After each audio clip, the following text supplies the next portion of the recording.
Good morning. This lovely sunny, what are we at? September, end of September? No, end of August. Sorry, 25th of August. Really lovely. I've got my new ice top. It's a little bit disappointing, but I think it is because it's standing in the wrong place. The temperature is not keeping as cool as I was hoping for. But it's been some good plunges. But I've got a problem, and I would love to share only the good news on this channel. I would love for this to be the example for everybody to follow, that what I'm doing is really working well. But the reality of it is a journey, and I don't have the answers. I have some people who's asking me for advice, and they ask if I can do with black seed oils, will it work with the RSO, will it cure me? And I always say the same thing, that I am on the journey just as well as everybody else. I don't know. The only thing is that instead of trying things out, getting to a result, and then eventually post my journey retrospectively, where I give the answers as to what I did, I'm taking you guys on the journey. And that also means that I might have successes in the process, I might have failures in the process, but we have passed 1 year. So the question is always, or not always, but it is popping to mind now, what is the definition of a success?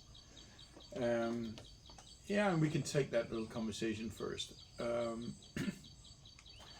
Because when I talk to people about this is obviously the vast majority of people who has been in the official system doing radiation, surgery, chemotherapy, and hormone treatment, if you're talking prostate cancer.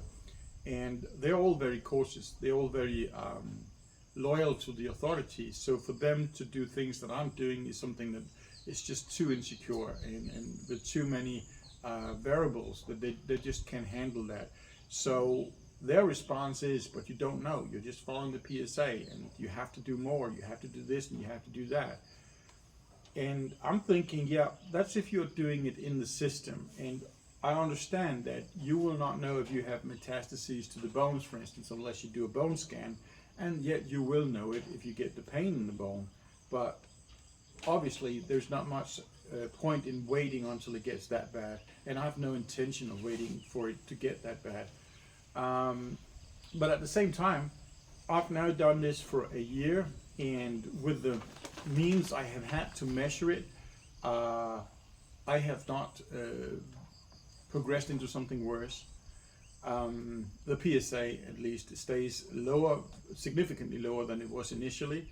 And though it has been fluctuating, and there has been good reasons for it at times, and there's other times it's been a bit of a puzzle, the fact is it's never crossed 100 yet. And knock, knock, knock under the table here, because I am nervous with 97 at the last reading that it will pop above the next reading. I've just run out of melatonin, and that's a bad thing. I'm trying to see if I can get it shipped in from the US. They charge me a firstborn for it. So I have to have somebody in the US who can ship it to me, because if I go to Pure Bulk and I type in the melatonin, before I paid $17 in shipment, now they are charging me $175 for the shipment alone. So you're buying worth of $140 of melatonin, but you have to pay $175 to have it shipped. It's just not. It's already expensive, and to add that much in shipping just doesn't work for me. So that's one problem I have.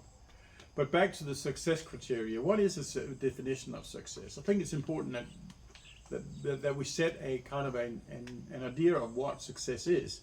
I didn't do that in the beginning, apart from the fact that, yeah, I want to cure it myself, and I wanted to stay off the official treatment as long as possible. But that's a very lofty kind of goal to have, right? Because to stay off the official medication for how long, or as long as possible, what does that mean? When is that limit? And I've been asked that question, and so far my limit has been 100. When my PSA crosses 100, I'll do it.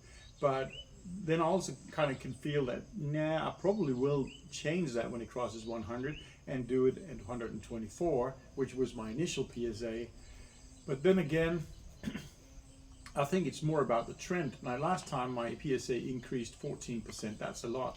So if my PSA is, say, at 110 next time, it has been increasing with more than 10% one more time. That is a trajectory that's going the wrong way and too fast, and then I obviously have to take some action on it. So I'm working hard to change that. The other thing is, when we're talking success, in the time that has gone by, my fitness level, my weight, my mood, my everything has changed very positively, and that's a huge success, and definitely wouldn't have been there if I had done the treatment. So I feel actually quite happy about the fact that I can say that to this day it has been a success. But I will be doing these bone scans because I've also got another problem. That's basically the reason for the video, and that is my blood pressure. I have yet to sit really scrutinize all the data I have to figure out what it is. But with the last month, my blood pressure has just been going up. If I'm really cautious and really do some deep breathing before I do the measurement, I can pull it down in what they call high normal.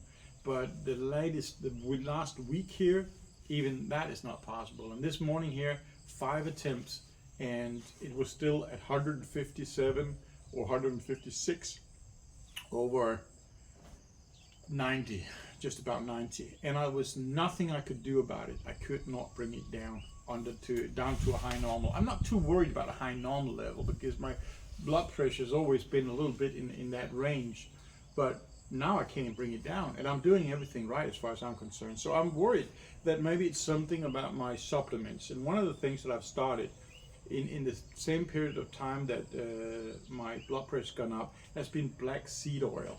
So I've got this one here, black seed oil. It doesn't say how much there is of this chloroquine or whatever it is, the ingredient in it that is important, but I'm taking it out of the equation now. I want to see if that changes.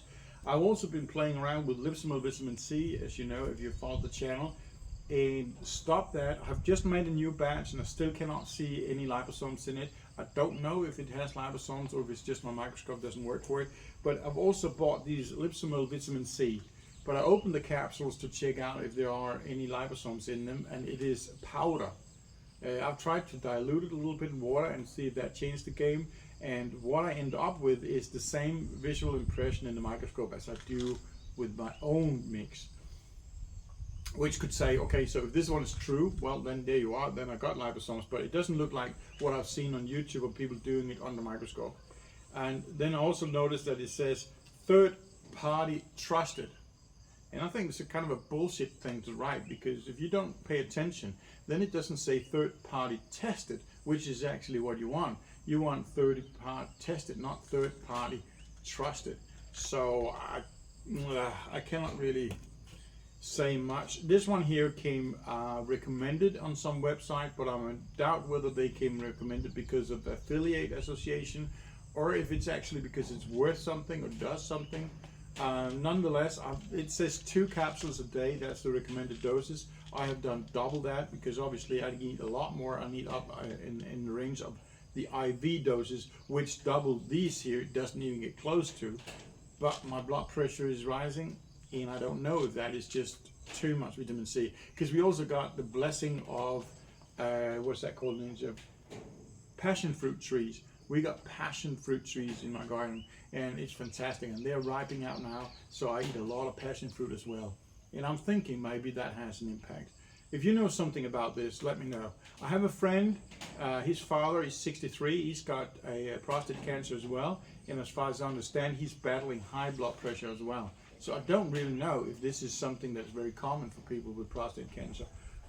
And if it is, it kind of worries me a bit, because is it then the prostate cancer that is progressing right now, and that's why my blood pressure now has become out of control? I'd like to think that's not the case. So I'll reduce these 2 supplements. I'll do that for a week or so, and I'll see if that has any positive impact. Another thing that I am now working on getting from the US as well, and I want to have it shipped over along with my melatonin, that is oh no, it slipped my mind, modified citrus pectin.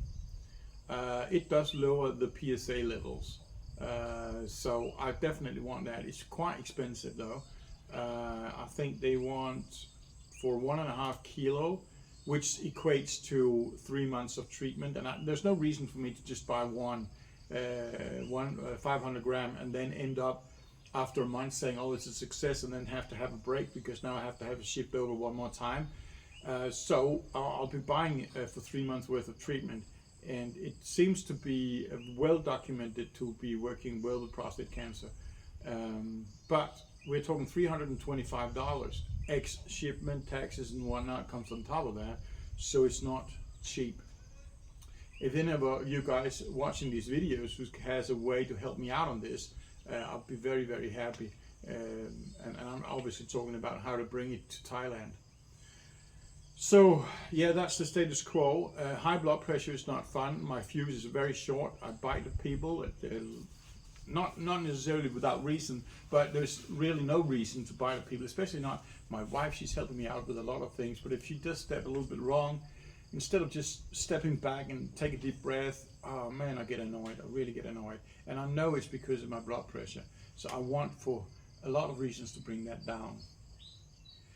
But my ice plunging, I've got my new bathtub, and I am expecting a lot from that. I'm hoping to get these little forms to make my own ice cubes, the pretty big ones, so that I can keep it cool at all times. As it is right now, I poured 7 big bags of ice in it, and my first plunge was at 3.5 degrees Celsius. That was cold for 3 minutes. That's the coldest I've ever done, and the longest I've ever done in that cold. The next day we didn't need any ice, and it was at 9 degrees, so it only increased 6 degrees or so. But today, the third day, it's at 20 degrees, and that's usually disappointing.